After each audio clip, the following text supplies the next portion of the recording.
I didn't find it easy to come in here this morning for various reasons, one of which was the barricading of the route to KICC. Last year we lost 75 precious lives. This year we lost another over 40 lives. To say nothing about those who have been wounded and hurt. Now that the president has accepted to have a discussion with our young population, with our leaders, we call upon the people of Kenya to give dialogue a chance, to give consultation a chance, get off the streets, stay away from destruction of property, because Kenya is greater than all of us. Well, Mr. President, the Honorable William Samoei Arap Ruto, Prime Minister Raila Odinga, both co-principals of the NADCO process. Ladies and gentlemen, I didn't find it easy to come in here this morning for various reasons, one of which was the barricading of the route to KICC. But I must thank the organizers for having brought it to KICC, because if it was a State House, Mr. President, it would even have been a little harder. The reason is simple. Our country is at a crossroads. My colleague, Honorable Kimani Ichung'wah, has highlighted that both of you asked us to undertake the process of NADCO following the 2023 enactment of the finance bill and the riots that took place, where we lost people, 75 of them, property was destroyed, and the country was in a state of a shock. We undertook that responsibility with gusto, and we are very open-minded. As Azimio la Umoja One Kenya, our number one topic was the high cost of living. But Kimani and the team on Kenya Kwanza convinced us that it was the government responsibility and the opposition had nothing to do with discussing the high cost of living. I hope that in the light of recent developments, my friend Kimani would have revised that thought. Because again, 2024, Finance Act and the riots, and again we have lost 41 young Kenyans. This time they came in the form of Gen Z, but they are Kenyans. They have a right to belong. In fact, they are carrying the national flags. They have done it better than we did when some of us nearly got killed. Mr. President, I want to urge that we look at our country afresh. There's no way we can wish away the Gen Z revolution.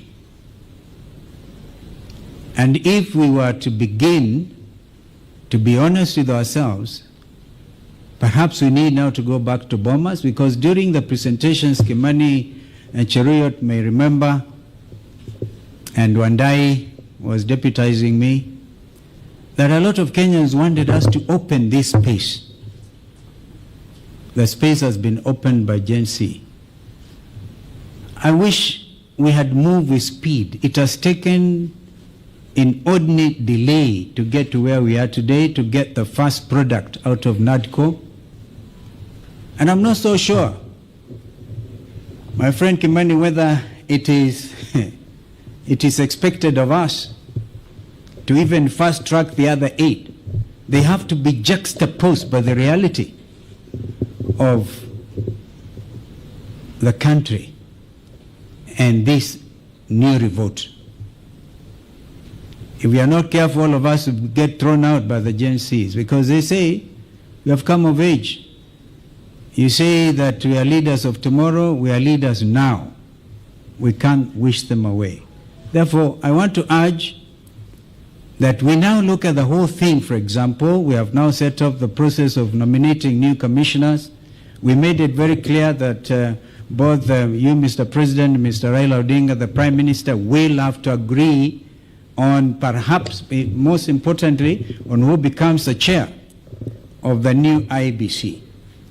That principle of consultation was inbuilt, and I thank my colleagues because we didn't have to struggle much to agree. But now is the time. The country is at a crossroads.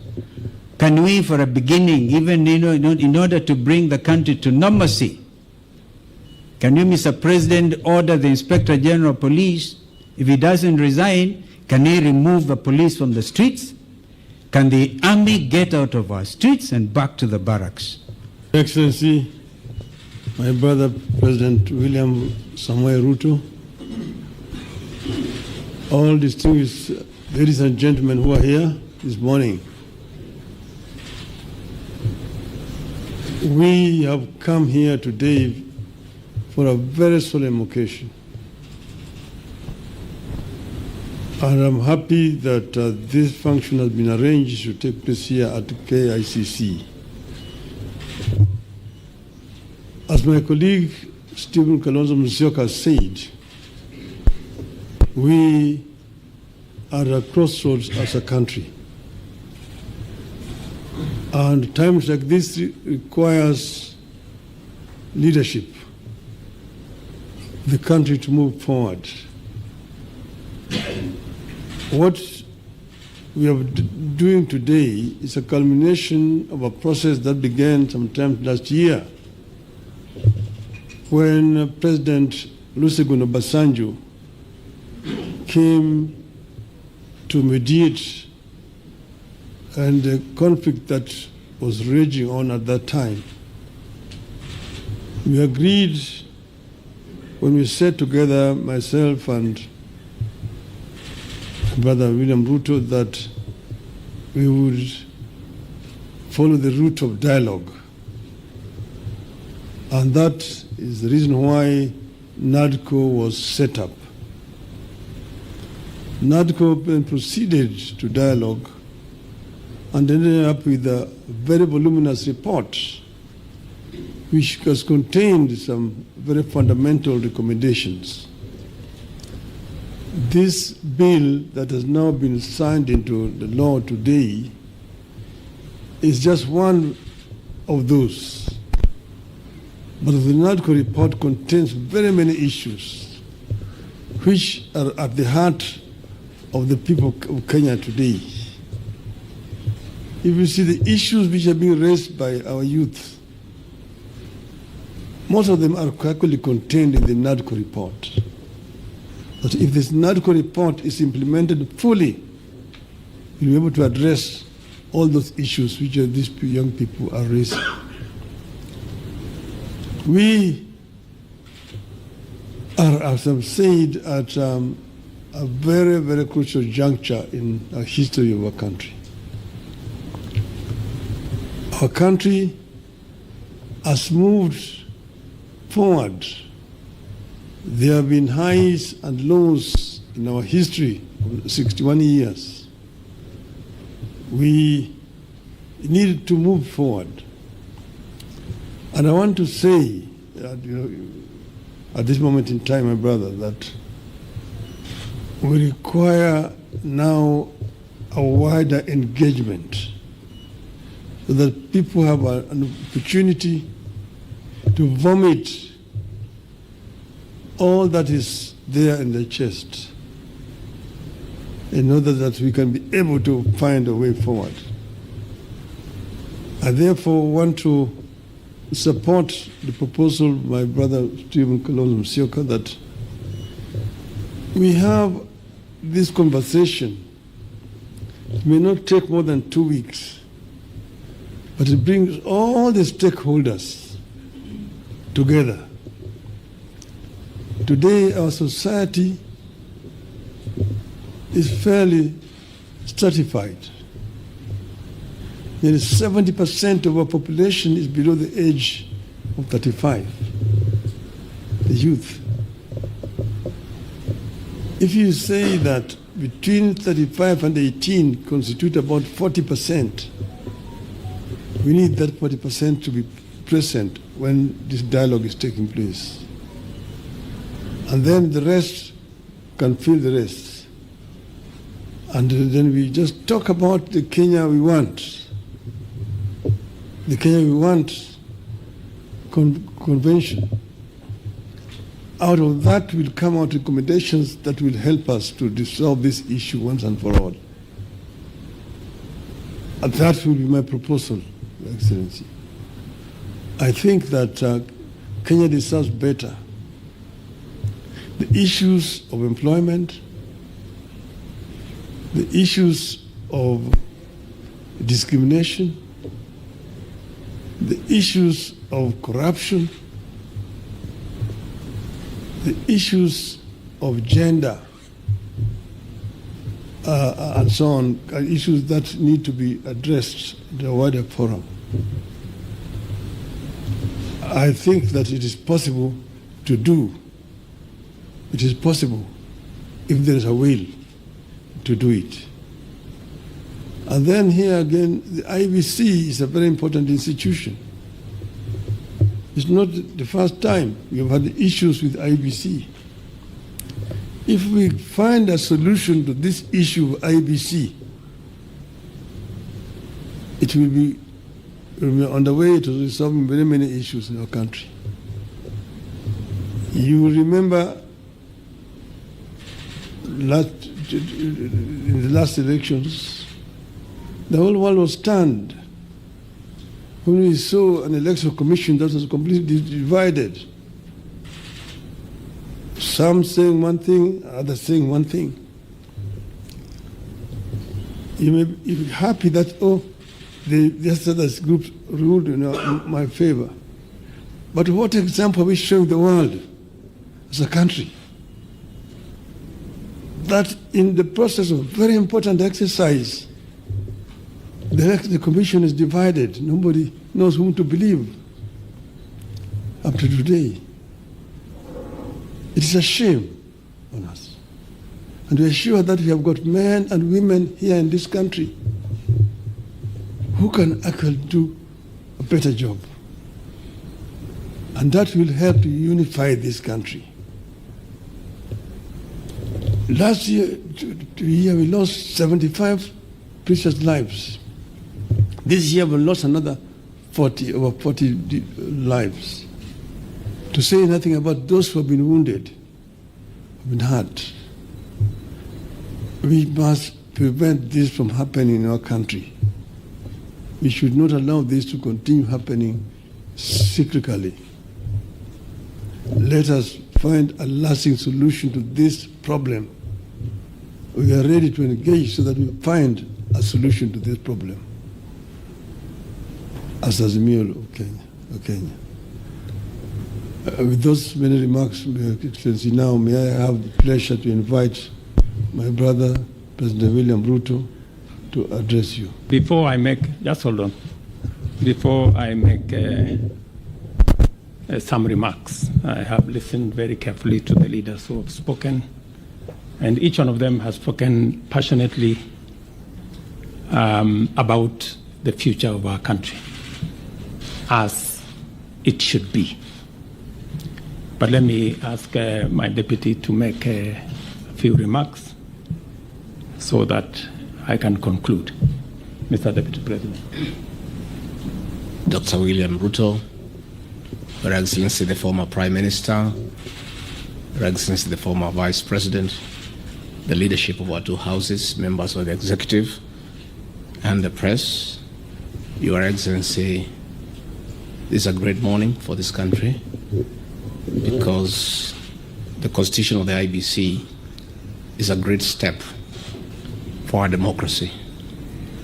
I want to thank you for the leadership that you have accorded this country in difficult times, and you are acceding to have the report that was bipartisan is a great step in the right direction in this country. In the situation we are in, we want to call upon the people of Kenya that violence begets violence.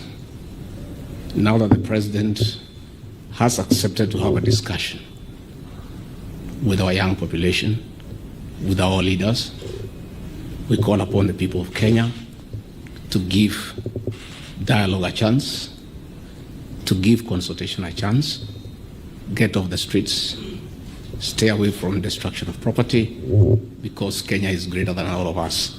And I think, Your Excellency, you have the capacity to lead us in that direction, where there is consultation and all Kenyans are able to agree on the way forward.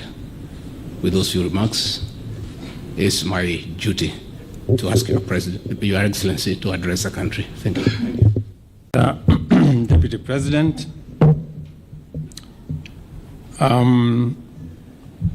Your Excellencies, Mr. Vice President, former Prime Minister, former Vice President, the two speakers of our National Assembly and Senate, leaders of majority, fellow leaders present here. Welcome to this occasion.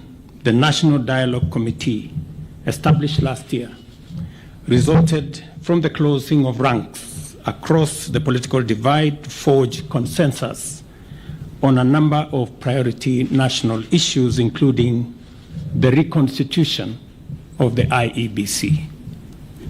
Today's assent of the IEBC Amendment Bill therefore marks a significant step in the actualization of one of the recommendations of NADCO and testifies to our country's ability to navigate difficult, complex, and sometimes divisive issues that could undermine our national cohesion, undermine our stability and security if we leave it unattended. The signing of this bill paves way for the establishment of the selection panel for the appointment of IEBC commissioners.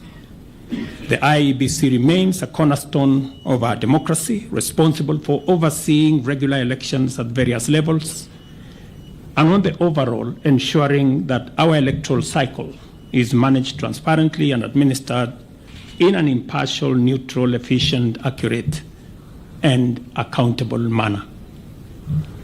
I concur with leaders who have said there must be professionalism and integrity as part of the cardinal principles of the men and women who will be charged with the responsibility of overseeing our elections.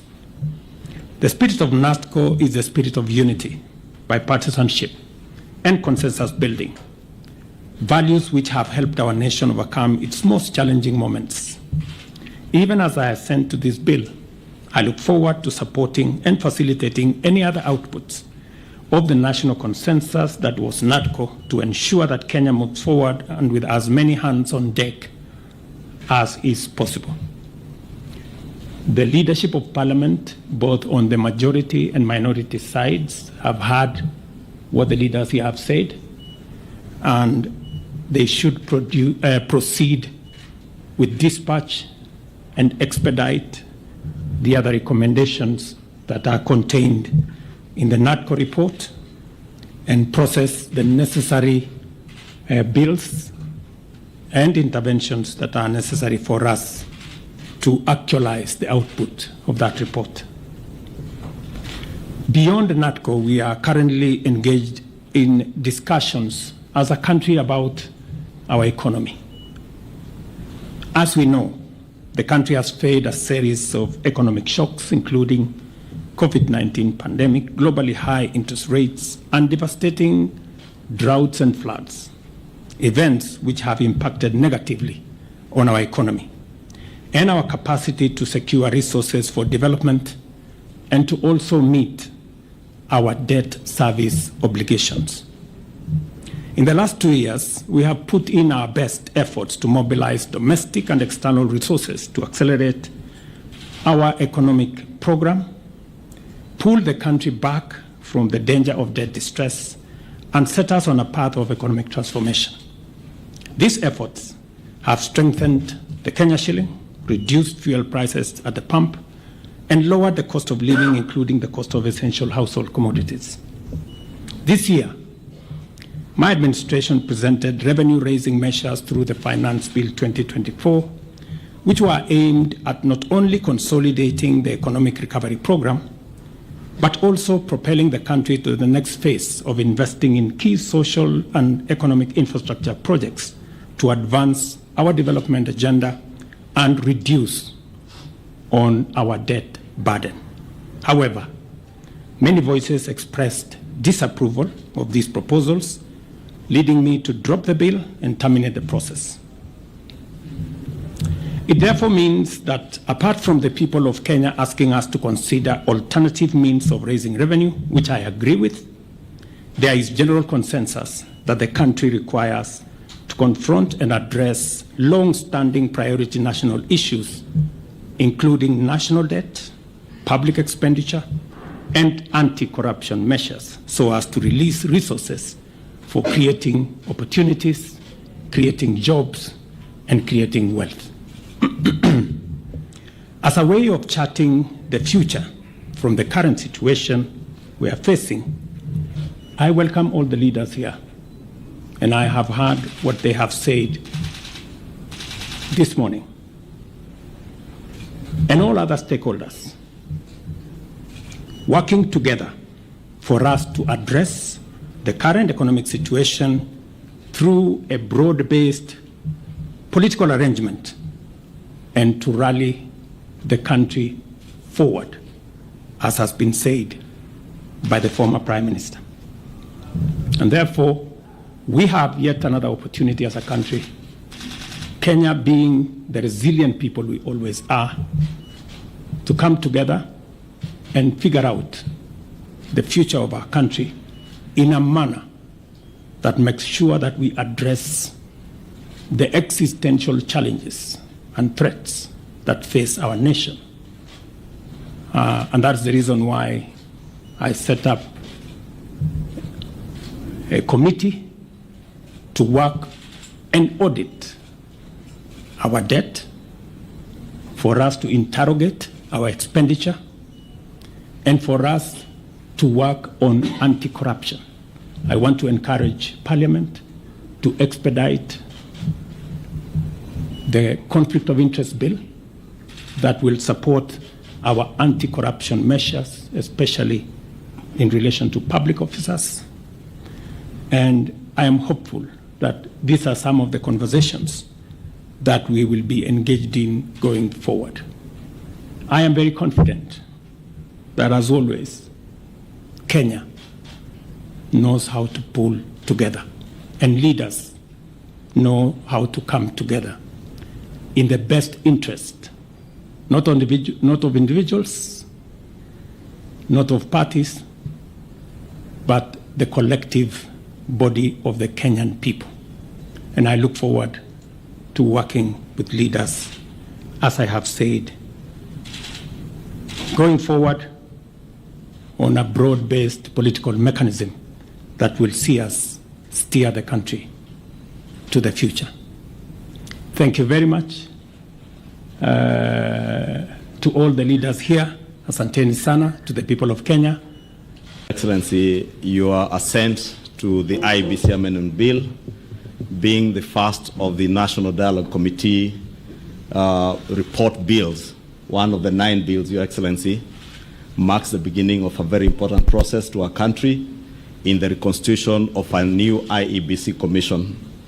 Your Excellency, let me take this opportunity to assure you and the country that all the other 8 bills that emanated from the NADCO report are in process in both houses. We had divided the bills between the 2 houses of Parliament, and I want to give all of you assurances of both houses that we shall expedite in the processing of these bills with top priority. Your Excellency, in conclusion, let me just say that this assent of this bill not only marks a hallmark in our nation's endeavor to reconstitute a new IEBC, but also buttresses the importance of dialogue in our country, because these bills have emanated from a process where we all came together as a country to dialogue, and through dialogue we've been able to surmount most of the challenges that faced our country at the time we came together as NADCO. And I am certain, Your Excellency, even now and moving forward, this signifies that new move that through dialogue we can talk to each other and be able to surmount all the challenges that bedevil our country. Punde tu baada ya kutia sahihi mswada wa tume ya IEBC nchini Rais William Ruto, kinachosubiriwa sasa ni kuona iwapo mapendekezo 9 yaliyowekwa ndani ya ripoti ya NADCO yatapata kutekelezwa na vilevile raia sasa hivi kuanza kuwarejesha nyumbani wabunge wao. Kutoka katika ukumbi wa mikutano wa KICC jijini Nairobi, jina langu ni Roni Reagan.